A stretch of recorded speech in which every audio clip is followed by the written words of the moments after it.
పులివెందల పులి మీ అందరికీ తెలిసి ఎలా గర్జిస్తుందో పులివెందల పులి రాజన్న అసలైన సిసలైన రాజకీయ వారసురాలు నా సోదరమణి వైఎస్ షర్మిలారెడ్డి గారు విచ్చేశారు. వారు మాట్లాడతారు, అందరూ నిశ్శబ్దంగా వినవలసిందిగా కోరుతున్నాను.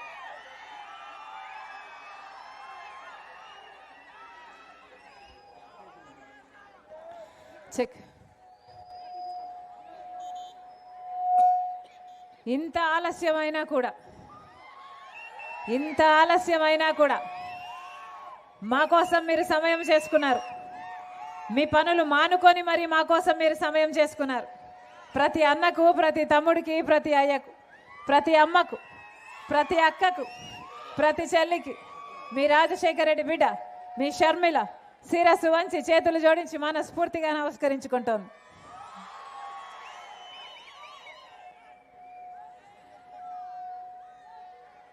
పది సంవత్సరాలు అయిపోయింది మన రాష్ట్రం ఏర్పడి. 10 సంవత్సరాలు అయిపోయింది మన రాష్ట్రం ఏర్పడి. ఈ 10 సంవత్సరాలలో ఒక్క అడుగైనా అభివృద్ధిలో మన రాష్ట్రం ముందడుగు వేసిందా లేదా? ఈ 10 సంవత్సరాలలో కనీసం పట్టుమని 10 కొత్త పరిశ్రమలైనా వచ్చాయా లేదా? మరి అభివృద్ధే జరగకపోతే, పరిశ్రమలే రాకపోతే మన బిడ్డలకు ఉద్యోగాలు ఎలా రావాలి? ఆఖరికి ఈ 10 సంవత్సరాలు వెనక్కి వెళ్ళి చూసుకుంటే ఎక్కడ వేసిన గొంగలి అక్కడే ఉంది. 10 సంవత్సరాలు మిగతా రాష్ట్రాలు అన్ని అభివృద్ధిలో దూసుకుపోతున్నాయి, కానీ మన రాష్ట్రం మాత్రం ఎక్కడ వేసిన గొంగలి అక్కడే ఉంది. నిజానికి మిగతా రాష్ట్రాల్లో పోలిస్తే మన రాష్ట్రం 20 సంవత్సరాలు వెనక్కి వెళ్ళింది. ఇదేనా మనకు కావాల్సింది? ఇదేనా అభివృద్ధి అంటే? 10 సంవత్సరాలైంది రాష్ట్రం ఏర్పడి. మొదటి 5 సంవత్సరాలు ముఖ్యమంత్రిగా చంద్రబాబు గారు ఉన్నారు.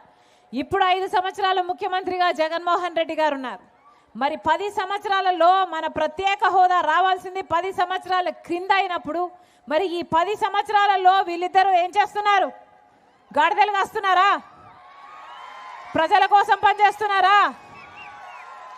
ఏం చేసినట్టు? 10 సంవత్సరాలు అయిపోయింది. చంద్రబాబు గారు ముఖ్యమంత్రిగా 5 సంవత్సరాలు ఉన్నారు. ముఖ్యమంత్రి కాకముందేమో చంద్రబాబు గారు 10 సంవత్సరాల ప్రత్యేక హోదా కావాలి అని అడిగారు. ఆఖరికి ముఖ్యమంత్రి అయ్యాక మొత్తానికి అసలు ప్రత్యేక హోదా హూసే లేకుండా చేశారు. జగన్మోహన్ రెడ్డి గారు అప్పుడు ప్రతిపక్ష నాయకుడిగా ప్రత్యేక హోదా కోసం దీక్షలు చేశాడు. చంద్రబాబు ముక్కుమ్మడిగా రాజీనామాలు చేద్దాము, ప్రత్యేక హోదా ఎందుకు రాదో చూద్దాము అని ఛాలెంజ్ చేశాడు.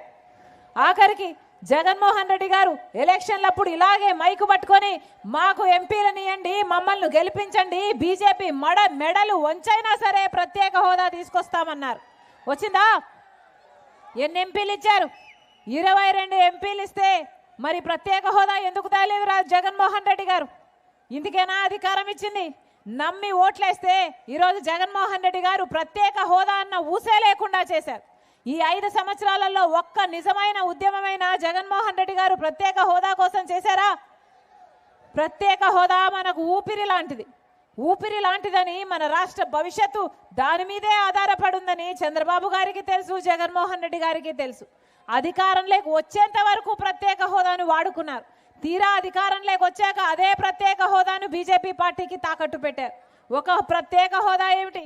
ప్రత్యేక హోదాతో పాటు పోలవరం ప్రాజెక్టును తాకట్టు పెట్టారు, రాజధానిని తాకట్టు పెట్టారు, మన బిడ్డల భవిష్యత్తునే తాకట్టు పెట్టారు. ఉందన్నా మనకు రాజధాని? 10 సంవత్సరాలు అయింది. మిగతా అన్ని రాష్ట్రాలకు రాజధానిలు ఉన్నాయి. పక్కన హైదరాబాద్ ఉంది, బెంగళూరు ఉంది, చెన్నై ఉంది. మనకేముందన్నా? మనకేముంది?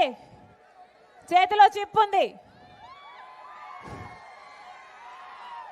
మనకేముంది? నెత్తిన కుచ్చుటోపి ఉంది. వీళ్ళను నమ్మి ఓట్లేస్తే కనీసం ఒక రాజధాని అయినా కట్టారా? చంద్రబాబు గారు 5 సంవత్సరాలు ముఖ్యమంత్రిగా ఉన్నారు. అమరావతిని సింగపూర్ను చేస్తానన్నాడు. 3D గ్రాఫిక్స్ చూపించారు.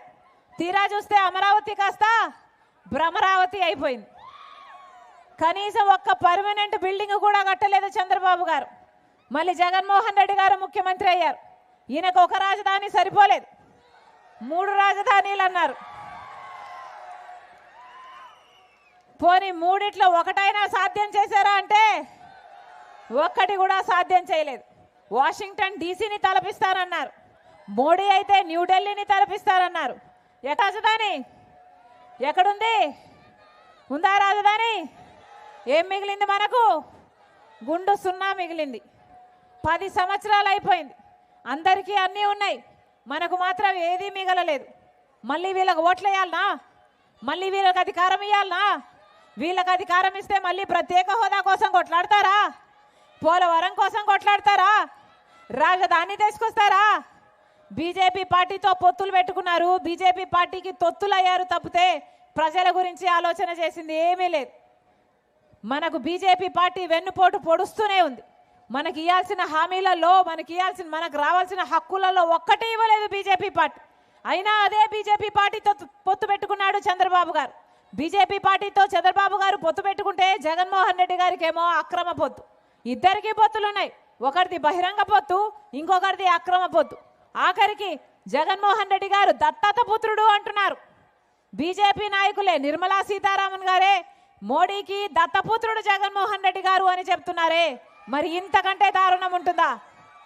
రాజశేఖర రెడ్డి గారి వారసుడు జగన్మోహన్ రెడ్డి గారు రాజశేఖర రెడ్డి గారి కొడుకు అనుకొని, వారసుడు అనుకొని ఓట్లేస్తే ఈరోజు రాజశేఖర రెడ్డి గారి వారసుడుగా మిగిలారా, లేకపోతే మోడీ దత్తపుత్రుడుగా మిగిలాడా? అసలు రాజశేఖర రెడ్డి గారు ఏ రోజైనా బీజేపీని సమర్థించారా? జీవితంలో ప్రతిరోజు బీజేపీని వ్యతిరేకించారు రాజశేఖర రెడ్డి గారు. ఎందుకంటే బీజేపీ పార్టీ ఒక మతతత్వ పార్టీ కాబట్టి. ఎందుకంటే మతం పేరుతో చిచ్చు పెట్టాలి, ఆ మంటలో చలిగాచుకోవాలి. ఇదే బీజేపీకి తెలిసిన రాజకీయం. బీజేపీకి తెలిసిన రాజకీయం ఒక మతాన్ని అవమానించాలి, ఇంకో మతాన్ని రెచ్చగొట్టాలి. ఇదే బీజేపీకి తెలిసిన రాజకీయం. ఆ రోజు గోద్రా ఘటనలో ఎంతమంది ప్రాణాలు పోతే బీజేపీ పార్టీని ఉతికారేలేదా రాజశేఖర రెడ్డి గారు? మరి ఈరోజు మణిపూర్ ఘటనలో అంతమంది క్రైస్తవులను ఊచకోత చేస్తే మరి జగన్మోహన్ రెడ్డి గారు రాజశేఖర రెడ్డి గారి కొడుకై ఉండి ఒక్క మాట అయినా పల్లెత్తి మాట బీజేపీతో మాట్లాడా? బీజేపీతో కొట్లాడా? ఆఖరికి బీజేపీకి మళ్ళీ నో కాన్ఫిడెన్స్ మోషన్ పెడితే బీజేపీకే మద్దతు ఇచ్చాడు అంటే ఈయన రాజశేఖర రెడ్డి గారి వారసుడా, లేకపోతే బీజేపీ వారసుడా? ముమ్మాటికి బీజేపీ మోడీకి దత్తపుత్రుడుగా మారిపోయాడు జగన్మోహన్ రెడ్డి గారు. ఇంత అన్యాయం చేస్తున్నారు మన రాష్ట్రానికి. ప్రత్యేక హోదాను తాకట్టు పెట్టారు, రాజధానిని తాకట్టు పెట్టారు, మన బిడ్డల భవిష్యత్తును, రాష్ట్రాన్ని మొత్తము స్వప్రయోజనాలకు తాకట్టు పెట్టారు. వీళ్ళకే మళ్ళీ ఓట్లేద్దామా? వీళ్ళనే మళ్ళీ అధికారంలో కూర్చోబెడతామా? ఒక్కసారి ఆలోచన చేయండి. రాజశేఖర రెడ్డి గారు బిడ్డల్ని గుండెల్లో పెట్టుకున్నాడు. ఫీజు రీయింబర్స్మెంట్ అయితేనేమి, ఉద్యోగాలు అయితేనేమి ఎన్ని చేశాడు రాజశేఖర రెడ్డి గారు. మరి జగన్మోహన్ రెడ్డి గారు అధికారంలో 5 సంవత్సరాలు ఉన్నారు. రాజశేఖర రెడ్డి గారి కొడుకు 5 సంవత్సరాలు అధికారంలో ఉండి మరి బిడ్డల్ని ఎలా చూసుకున్నాడు? ప్రతి సంవత్సరము జాబ్ క్యాలెండర్ ఇస్తానని చెప్పలేదా జగన్మోహన్ రెడ్డి గారు? ఏం చెప్పాడు? ఇలాగే 5 సంవత్సరాల క్రితం మైకు పట్టుకొని సంక్రాంతి వచ్చినప్పుడల్లా జాబ్ క్యాలెండర్ వస్తుంది అన్నాడు. వచ్చిందా? ఒక్క జాబ్ క్యాలెండర్ అయినా? జగన్మోహన్ రెడ్డి గారు ముఖ్యమంత్రి ఎన్ని సంక్రాంతులు వచ్చాయి, ఎన్ని సంక్రాంతులు పోయాయి? 5 సంక్రాంతులు వచ్చాయి, 5 సంక్రాంతులు వెళ్ళిపోయాయి. ఒక్క జాబ్ క్యాలెండర్ అయినా వచ్చిందా? 5 ఏళ్లలో ఒక్క జాబ్ క్యాలెండర్ కూడా రాలేదు. 2,30,000 ఉద్యోగాలు ఖాళీగా ఉన్నాయని చెప్పాడు ఇలాగే మైకు పట్టుకొని జగన్మోహన్ రెడ్డి గారు. ఈ రోజుటి వరకు 5 సంవత్సరాలు గడిచాక ఇప్పుడు కూడా ప్రభుత్వ శాఖలో అదే 2,25,000 ఉద్యోగాలు ఖాళీగా ఉన్నాయి. మరి 5 సంవత్సరాలు ఎందుకు భర్తీ చేయలేదు? 5 సంవత్సరాలు ఏం చేసినట్టు? గుడ్డి గుర్రాలకు పళ్ళు తోమేరా? 5 సంవత్సరాలు వృధా అయిపోయిందే, మన బిడ్డలకు ఉద్యోగాలు రాలేదు. డిఎస్సి, మెగా డిఎస్సి ఇస్తానన్నాడు జగన్మోహన్ రెడ్డి గారు. 5 సంవత్సరాల క్రితం ఇలాగే మైకు పట్టుకొని 23,000 టీచర్ ఉద్యోగాలు ఖాళీగా ఉన్నాయి, సిగ్గు లేదా చంద్రబాబు? 7,000కే నోటిఫికేషన్లు ఇస్తామని ఆ రోజు చంద్రబాబు గారిని తిట్టిపోశారు.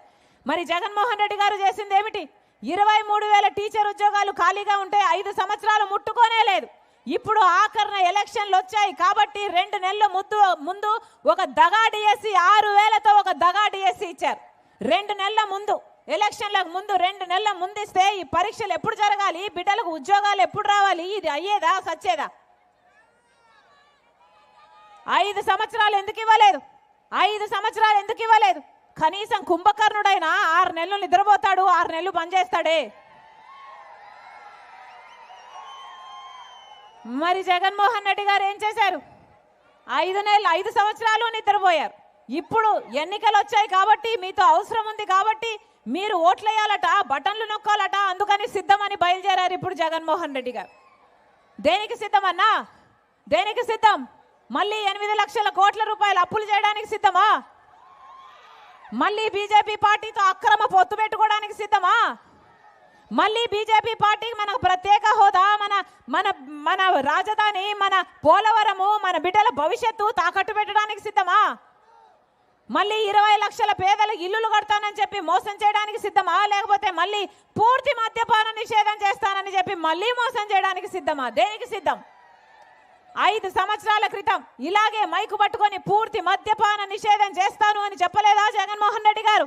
పూర్తి మద్యపాన నిషేధం చేయకపోతే అసలు నేను వచ్చి ఓట్లే అడగనని చెప్పలేదా జగన్మోహన్ రెడ్డి గారు?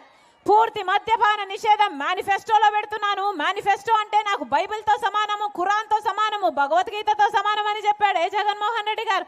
అయిందా అన్న మద్యపాన నిషేధం?